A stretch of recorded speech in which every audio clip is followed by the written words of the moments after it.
আজকের রান্নাটার জন্য আমি কয়েকটা কাতলা মাছের টুকরো নিয়ে নিয়েছি। এবার এখানে দেখো একটা পাতি লেবু মোটামুটি কেটে নিয়েছি।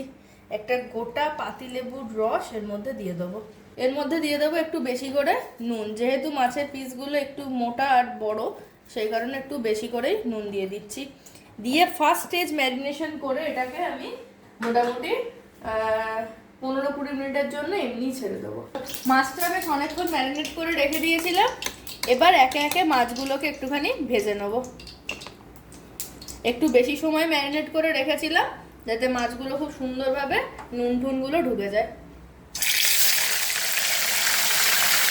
এবার মাছগুলোকে একটু উল্টে পাল্টে ভেজে নেবো। মাছ ভাজা হতে হতে একটা কাজ করে নেবো, সেটা হচ্ছে এইরকম অর্ধেক পেঁয়াজ নিয়ে নিয়েছি, দেখতেই পাচ্ছ একটা বড় সাইজের পেঁয়াজের হাফ নিয়ে নিয়েছি।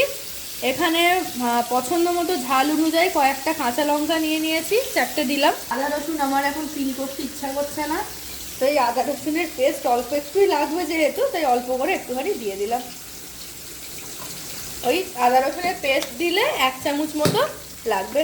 এবার এই সব কিছু দিয়ে একটা সুন্দর পেস্ট বানিয়ে নেবো।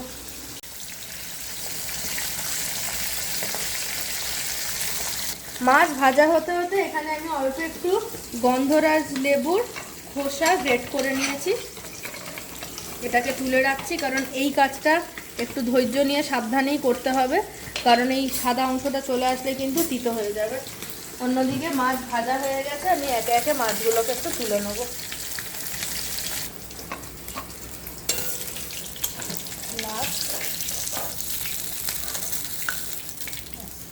সব কটা মাছ আমি একে একে তুলে নিলাম। এবার কড়াইতে দিয়ে দেবো সামান্য গোটা গরম মশলা ফোড়ন, দিয়ে এই সাথে এই যে আদা রসুন কাঁচা লঙ্কা পেঁয়াজের যে পেস্টটা বানিয়ে রেখেছিলাম সেই পেস্টটা এর মধ্যে ঢেলে দেবো।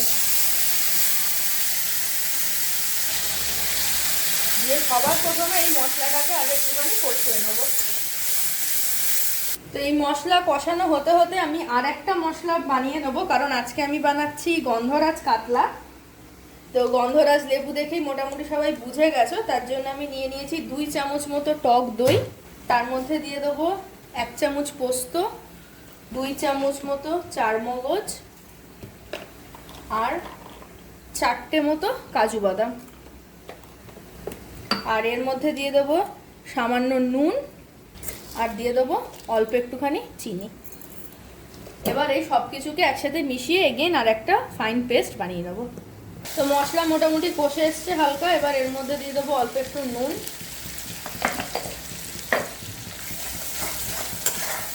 দিয়ে আর একটু নাড়িয়ে চাড়িয়ে নেব মশলাটা।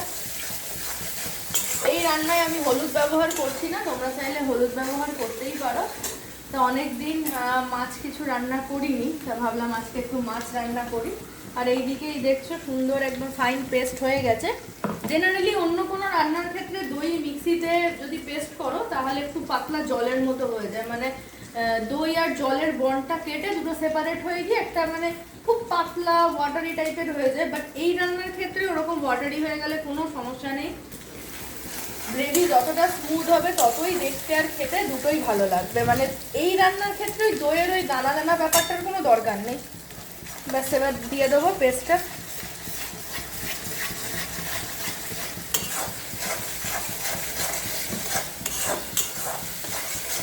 দিয়ে খুব ভালো মতো একটু মিশিয়ে নেব। মশলার বাটিটা ধুয়ে অল্প করে একটুখানি জল দিয়ে দিচ্ছি।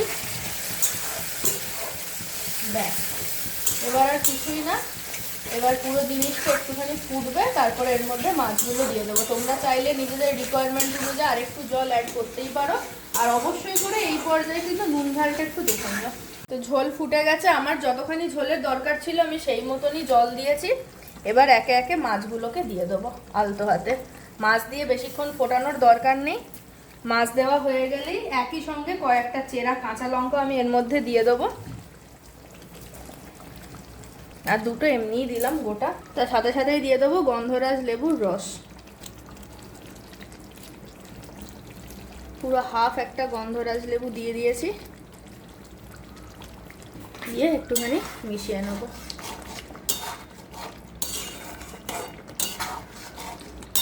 দিয়ে আর একটুখানি ফোটাবো।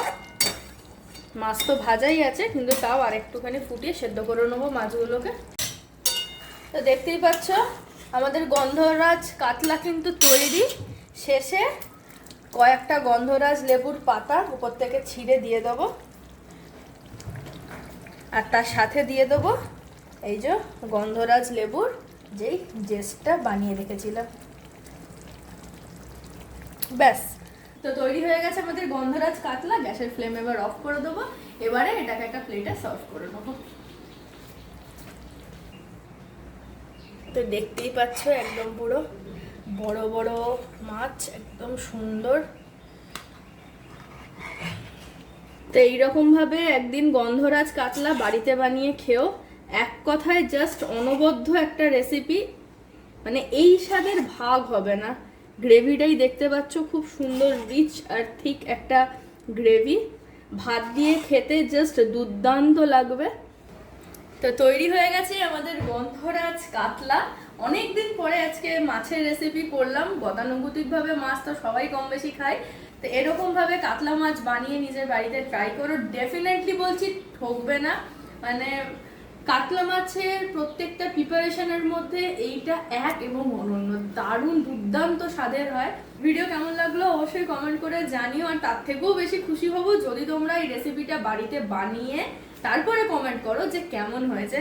তো লাস্ট সব ভিডিওগুলোতে তোমরা সবাই অনেক অনেক ভালোবাসা দিচ্ছ, তার জন্য থ্যাংক ইউ সো মাচ। তো এরকম ভাবে বানিয়ে খাও। আর তো যারা বানাতে চাও না, যে বানিয়ে দেবে সেরকম মানুষের সাথে এই রেসিপিটা শেয়ার করো। ভিডিও ভালো লাগলে একটা লাইক শেয়ার কমেন্ট করে দিও। So see you in the next video. Till then bye bye. আর ভিডিও শেষ করার আগে বলি, নববর্ষ থালি যারা যারা দেখোনি ফটাফট যাও গিয়ে নববর্ষ থালি ওয়াচ করো, কারণ নববর্ষ থালি স্পেশাল রেসিপি এটা, এর সাথে ভাগ হবে না। বাই।